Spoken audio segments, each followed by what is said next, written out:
मन की शक्ति परमाणु शक्ति से कई गुना अधिक शक्तिशाली है। उसमें सामर्थ्य है और प्रचंडता है। इसलिए कहा गया है, जीतम जगत केन मनोयेन। जिसने अपने मन को जीत लिया उसने ही संपूर्ण संसार को जीत लिया। पदार्थ जगत की अपनी सत्ता है, किंतु व्यक्ति चित्त में पदार्थों की प्रक्रिया और प्रभाव मात्र बाह्य पदार्थ पर निर्भर नहीं है। उसमें मानवीय चेतना के ढांचे और स्तर का भी हाथ रहता है। इस प्रकार व्यक्ति चित्त का संसार बाह्य संसार का यथावत प्रतिरूप नहीं होता, अपितु वह एक अनोखा संसार होता है। उस चित्त में भरे संसार की शुद्धि ही साधना का विषय है। वह शुद्धि पदार्थ जगत के प्रति दृष्टिकोण को परिवर्तित करती है। साथ ही मनाशक्ति से पदार्थ जगत पर भी सुनिश्चित प्रभाव पड़ता है। इस संशोधन और शक्ति उपार्जन की प्रक्रिया ही मनोमय कोश की साधना है। मनोयोग पूर्वक अध्ययन करने वाले छात्र ऊंची श्रेणी में उत्तीर्ण होते हैं। दत्त चित्त से कृषि कर्म में निरत किसान अच्छी फसल काटते हैं। उत्साह भरे मन के व्यायाम परायण लोग पहलवान कहलाते हैं और कुश्ती लड़ते तथा जीतते हैं। सूझबूझ और तत्परता से भरा पूरा मन व्यापारिक सफलताएं प्राप्त करने का उपकरण सिद्ध होता है। निष्ठा पूर्वक ही मन साधना में सिद्धि दिलाता है। तन्मय चित्त कलाकार दर्शकों का मन मोहते हैं। विभिन्न क्षेत्रों की सफलताएं उन प्रयोजनों में लगाई जाने वाली मनासक्त की प्रखरता, तीव्रता, एकाग्रता तथा तल्लीनता पर निर्भर करती है। उपकरण, पदार्थों और सुविधाओं की समानता के बावजूद मनोयोग की तीव्रता, मंदता के भेद से भिन्न भिन्न परिणाम प्राप्त होते हैं। पदार्थ में केवल अस्तित्व है, जीवन उससे भिन्न है। इसीलिए जीवन के नियम पदार्थ के नियमों से भिन्न होते हैं। पदार्थों की कोई स्वतंत्र संकल्प शक्ति नहीं होती। जीवन का सारा ही विकास संकल्प शक्ति के कारण संभव हुआ है। यह संकल्प ही जीवधारियों की विशेषता है। मनुष्य सुविकसित चेतना स्तर का स्वामी इसीलिए माना जाता है कि उसकी संकल्प शक्ति अधिक सक्रिय, संकल्प शक्ति की न्यूनाधिकता ही प्रगति के भिन्न भिन्न स्तर का कारण बनती है। अंधकार से प्रकाश की ओर, मृत्यु से अमृत की ओर संकल्प शक्ति ही ले जाती है। प्रचंड संकल्प शक्ति के अभीष्ट परिणाम अवश्यंभावी होते हैं। योग वशिष्ठ में कहा भी गया है, दृढ़ भावनया चेतो यद् तथा भावतैलम तत्तत् फलम तदाकारम तावत मनम प्रपश्यति। अर्थात वशिष्ठ जी कहते हैं, हे राम, यह मन दृढ़ भावना वाला होकर जैसी कल्पना करता है वह उसी मात्र में उतने ही समय तक वैसे ही फल का अनुभव करता है। अतः प्रगति साधना का मुख्य क्षेत्र संकल्पक मन ही है। मन की उपेक्षा कर साधना कभी भी संभव नहीं है।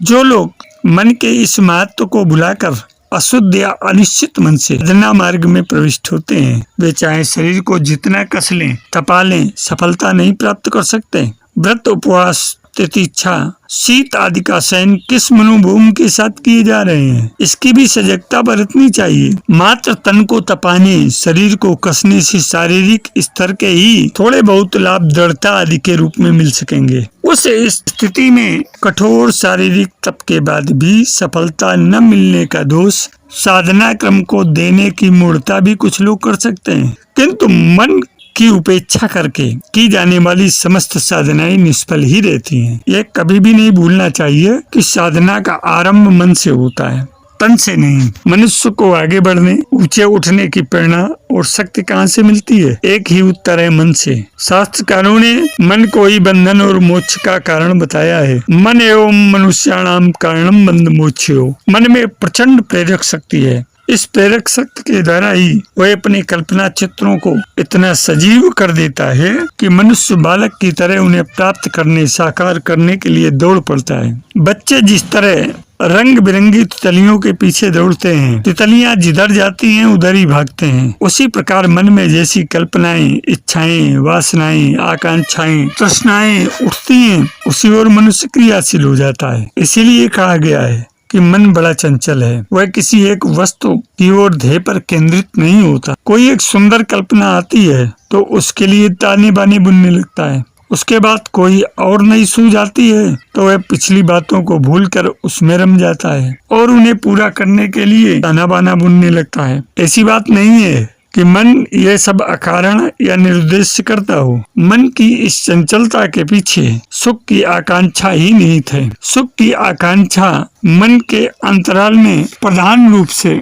काम करती है। इसलिए वह जिस बात में, जिस दिशा में सुख प्राप्त की कल्पना कर सकता है, जहाँ समझता है कि यहाँ सुख प्राप्त हो सकता है, वहाँ अपनी कल्पना के अनुसार उसे एक सुंदर और मनमोहक रूप प्रदान करता है तथा रंग बिरंगी योजनाएं तैयार करता है। मस्तिष्क उसी की ओर लपकता है, शरीर उसी दिशा में काम करने लगता है। इसके साथ साथ वह नई नई कल्पनाएं भी करने लगता है। एक योजना पूरी नहीं हो पाती है कि उससे भी एक नई योजना और तैयार हो जाती है। पहली की छोड़कर नई में प्रवृत्ति हुई, फिर वही क्रम आगे भी चला, उसे छोड़कर और नया आयोजन किया। इस प्रकार अनेक अधूरी योजनाएं पीछे छूटती जाती हैं और नई बनती जाती हैं। अनियंत्रित मन का यही क्रम, यही क्रियाकलाप होता है।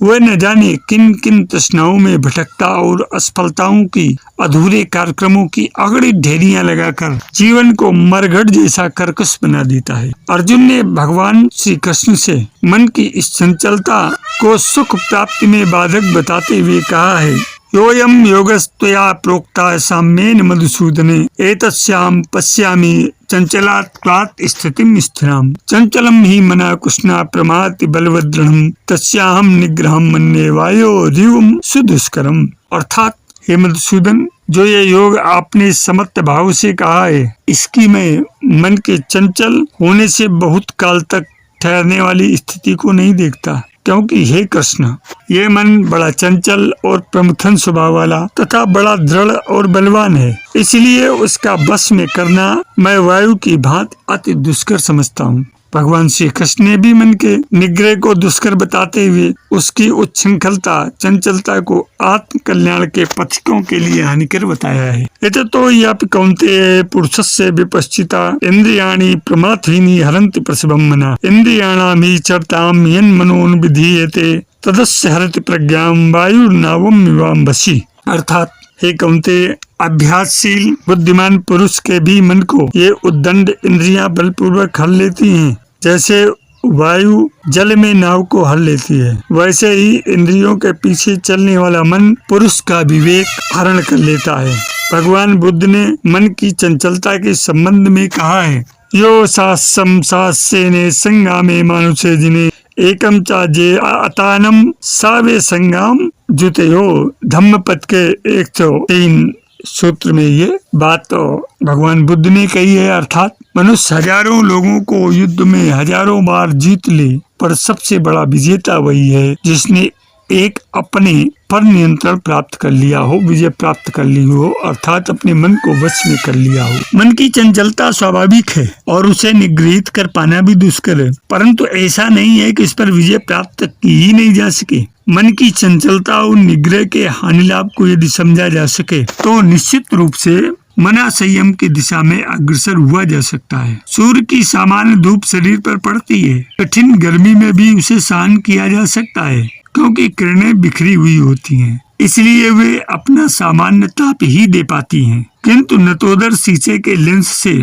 1 इंच स्थान पर पड़ने वाली धूप को यदि केंद्रित कर लिया जाए तो उस ताप को शरीर का कोई भी अंग सहन नहीं कर सकेगा। कोई भी वस्त्र उसमें बिना जले न रह सकेगा। उससे कहीं भी अग्नि पैदा की जा सकती है। आजकल तो इसी पद्धति से सौर ऊर्जा के व्यापक उत्पादन किया जा रहा है और उससे विविध कार्य संपन्न करने की योजनाएं भी चल रही हैं और इस दिशा में अग्रिम स्तर पर जाने की भी बात, चिंतन, अनुसंधान कार्य बड़ी तेजी से चल रहे हैं। सूर्य किरणों की केंद्रीभूत शक्ति के समान ही निगृहित मन की सामर्थ्य भी अपार है। अस्त व्यस्त मनोदशा में जीवन का कोई प्रयोजन पूरा नहीं होता।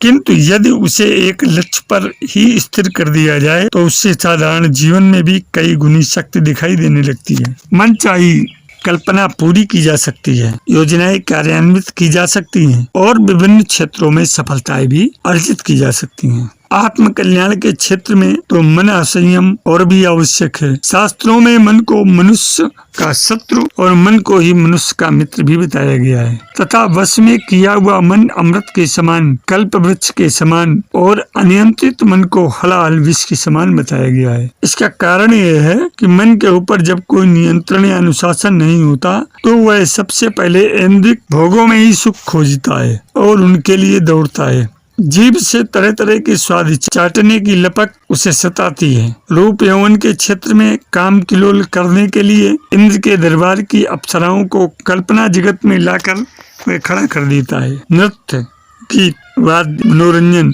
सैर सपाटा, मनोहर दृश्य, सुवासित पदार्थ उसे लुभाते हैं और वह उनके निकट अधिक से अधिक समय बिताना चाहता है। सर्कस, थिएटर, सिनेमा, खेल, क्लब आदि के मनोरंजन क्रीड़ा स्थल उसे रुचिकर लगते हैं। शरीर को सजाने या आराम देने के लिए विलासिता के उपकरण जुटाना उसे आवश्यक लगता है। इसका एक कारण ये भी है कि इन सब बातों में वह अपने अहंकार की पूर्ति समझता है। अस्तु मन को इस व्यर्थ निरुद्देश्य भागदौड़ को रोककर उसे निग्रहित करना चाहिए। सारी सिद्धियों का मूल मना संयम में है, परंतु वह केवल साधारण पुरुषार्थ से मिलने वाली नहीं है। मन की संयम साधना किसी भी पुरुषार्थ से, योग से बढ़कर है। संसार में जिस किसी ने भी जो कुछ उन्नति और उत्कर्ष की स्थितियां प्राप्त की हैं, उसके मूल में मन की ही शक्ति विद्यमान है। मनुष्य का सुख, दुख, बंधन और मोक्ष भी मन के अधीन है। संसार में ऐसा कोई स्थल नहीं जहाँ मन